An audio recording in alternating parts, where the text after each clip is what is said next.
আমার হুসাইন শহীদ হয়ে গেছে কারবালার ময়দানে, আমি যাইতেছি। আমার হুসাইন ডাক দিছে নানাজি কইয়া, আমি রওজায় থাকতে পারি নাই রে। আমি হুসাইনের দেখার জন্য নবীজি রওজা থেকে উঠা গেছি। আলেমরা সর। ইবনে আব্বাস বলে আমি স্বপ্নের মধ্যে দেখেছিলাম আমার রাসূল ডাক দে বলে, মক্কা মদিনার মানুষেরা রে আর ঘুমাস না, আর তোরা ঘরের মধ্যে থাকিস না। আমি নবী রওজায় ঘুমাইতে পারি না, কান্না সহ্য করতে পারি না। আমি জানি তুমি ভিডিওটা দেখবে না, তুমি চলে যাবে, কারণ শয়তান তোমাকে এই ভিডিওটা দেখে দেবে না। আর যদি তুমি দাঁড়াও তাহলে আমি বুঝবো তোমার মন এখনো উন্মুক্ত রয়েছে।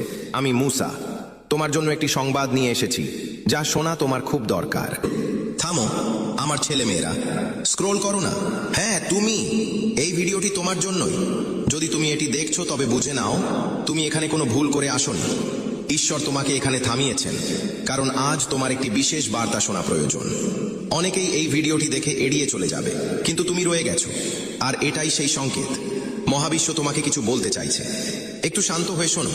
ভগবান, ঈশ্বর, আল্লাহ সব দেখছেন তোমার পরিশ্রম, তোমার কষ্ট, এমনকি সেই রাতগুলো যখন তুমি চুপচাপ কেঁদে সবকিছু ভগবানের ওপর ছেড়ে দিয়েছিলে। তুমি হার মানোনি, তুমি সব সহ্য করেছো, তবুও হৃদয়ে এক চিলতে আশা বাঁচিয়ে রেখেছো। আর আজ ঈশ্বর সেই আশারই জবাব দিচ্ছেন। শোনো, আগামী কয়েকদিনের মধ্যে তোমার জীবনে বড় কোনো পরিবর্তন আসতে চলেছে আমার আশীর্বাদে।